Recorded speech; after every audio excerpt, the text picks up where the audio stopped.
अस्सलाम वालेकुम। आप देख रहे हैं इस्लामिक नॉलेज। हज़रत आदम अलैहिस्सलाम जब दुनिया में आए तो अल्लाह ताला के हुक्म के मुताबिक हिंदुस्तान में जा बसे और हवा बीवी हामला हुई। इनसे एक बेटा और एक बेटी पैदा हुए। बेटे का नाम काबिल और बेटी का नाम अकलीमा रखा। अकलीमा नहायत ही खूबसूरत और हसीन थी। फिर हवा बीवी दोबारा हामला हुई। इनसे फिर एक बेटा और एक बेटी पैदा हुए। बेटे का नाम हाबिल और बेटी का नाम गाज़ा रखा। गाज़ा इतनी खूबसूरत न थी। एक रिवायत से पता लगता है कि बीबी हवा 180 बार हामला हुई। हर दफ़ा एक बेटा और एक बेटी पैदा होते थे। एक और रिवायत से हमें पता लगता है कि हवा के पेट में काबिल जन्नत में थे, लेकिन इनकी पैदाइश दुनिया में हुई। जब हाबिल और काबिल दोनों बड़े हुए तो जिब्राइल तशरीफ़ लाए और फरमाया कि अल्लाह ने हज़रत आदम अलैहिस्सलाम पर सलाम भेजा है और कहा है कि दोनों भाइयों को दोनों बहनों से यानी काबिल की बहन को हाबिल से और हाबिल की बहन को काबिल से ब्याह दो। हज़रत आदम अलैहिस्सलाम ने अपने दोनों बेटों को बुलाकर अल्लाह का हुक्म सुनाया तो काबिल ने इस हुक्म से इनकार कर दिया और कहा कि मेरी बहन बहुत खूबसूरत है, मैं हाबिल को नहीं दूंगा। हज़रत आदम अलैहिस्सलाम ने कहा कि ये अल्लाह का हुक्म है, इसको मान लो। काबिल ने इनकार कर दिया। हज़रत आदम अलैहिस्सलाम ने अल्लाह के हुक्म के मुताबिक अकलीमा की शादी हाबिल से और गाज़ा की शादी काबिल से कर दी। काबिल ने हसद में आकर हाबिल को कहा कि मेरी बहन को तलाक दे, मैं इससे शादी करूंगा। हाबिल ने कहा कि अकलीमा मेरी बीवी है और मेरे बाप ने मेरी इससे शादी की है, मैं इसको हरगिज़ नहीं छोड़ूंगा और ये मेरे अल्लाह का हुक्म है, मैं इससे इनकार नहीं करूंगा। हज़रत आदम को जब इस बात का पता चला तो दोनों बेटों के इंसाफ के लिए फरमाया कि दोनों अपनी अपनी कुर्बानी करके कोहे मना के मुकाम पर रख दो। जिसकी कुर्बानी कबूल होगी उसकी बीवी अकलीमा होगी। दोस्तों, मैं आपको बताता चलूँ कि इस दौर में जब कोई कुर्बानी करता था तो पता चल जाता था कि इसकी कुर्बानी कबूल हुई है या नहीं, क्योंकि जब कोई शख्स कुर्बानी करता था तो वो जानवर को ज़िबा करके कोहे मना पर या किसी ऊंची जगह पर रख देता था, तो अल्लाह की तरफ से आसमान से बिजली नुमा आग इस कुर्बानी करने वाले के गोश्त को जला देती थी। तो पता चल जाता था कि इस शख्स की कुर्बानी कबूल हो गई है। और जिस शख्स की कुर्बानी कबूल नहीं होती थी उस कुर्बानी के गोश्त को आग नहीं छूती थी। तो इससे पता चल जाता था कि इस शख्स की कुर्बानी कबूल नहीं हुई। इसी तरह दोनों भाइयों ने अपने बाप के हुक्म को मानते हुए कुछ बकरियां ज़िबा करके कोहे मना के मुकाम पर रख दी और अल्लाह से दुआ की, या रब हमारी कुर्बानी कबूल करे। इसी वक्त आग आकर हाबिल की कुर्बानी को जला गई और काबिल की कुर्बानी कबूल ना हुई। काबिल ने जब ये देखा कि हाबिल की कुर्बानी कबूल हो गई है तो गुस्से में आकर कहा कि मैं तुझको मार डालूंगा।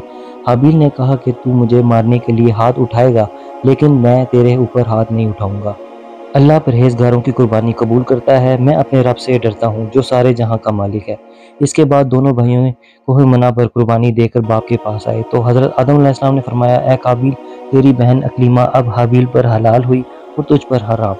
काबिल इस बात को सुनकर और गुस्से में आ गया और हाबिल को मार डालने की तदबीर करने लगा और मौका तलाश करने लगा।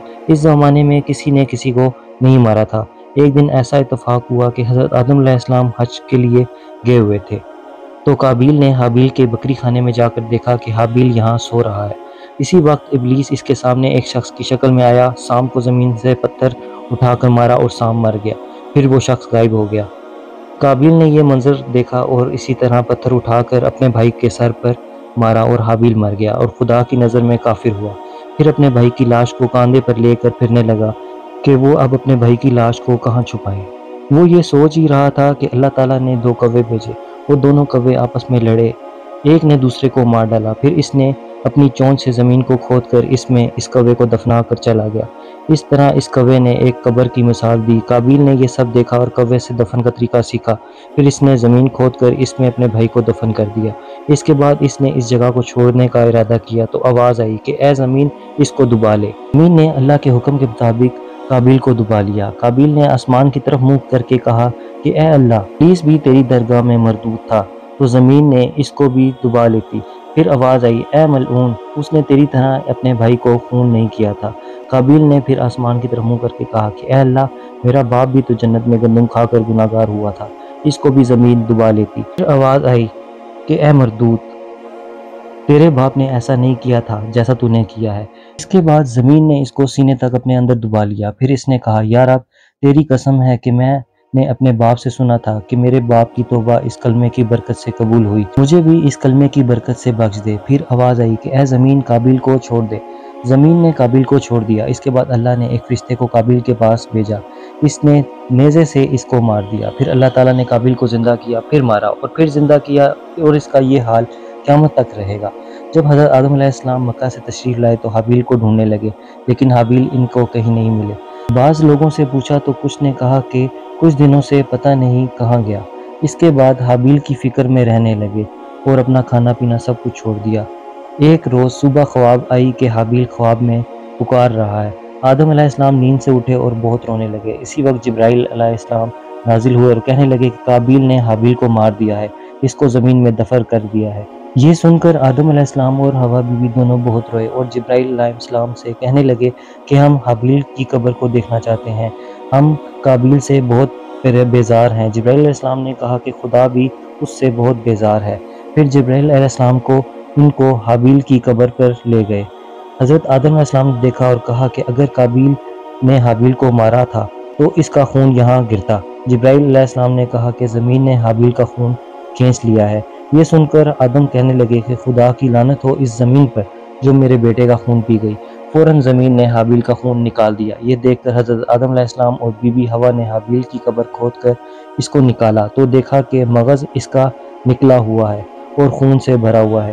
یہ دیکھ کر حوا بی بی اور حضرت آدم علیہ السلام بہت زیادہ روئے۔ یہ دیکھ کر سب بہت روئے اور آسمان کے فرشتے بھی رونے لگے۔ آخرکار حضرت آدم علیہ السلام حابیل کی لاش کو تابوت میں ڈال کر اپنے مکان میں لے آئے۔ سب یہ ظلم دیکھ کر رونے لگے اور پرندے بھی روئے اور کہنے لگے کہ ظالم آدمی اپنے بھائی کو بھی مار ڈالتے ہیں۔ اس کے بعد حضرت آدم علیہ السلام نے حابیل کو اپنے مکان میں لا کر دفن کر دیا۔ تو دوستو، یہ تھا قابیل اور حابیل کا واقعہ۔ امید کرتا ہوں کہ آپ کو یہ ویڈیو پسند آئے۔ نیکسٹ ویڈیو کے لیے انشاءاللہ بہت جلد حاضر ہوں گا۔ اب تک کے لیے اللہ حافظ۔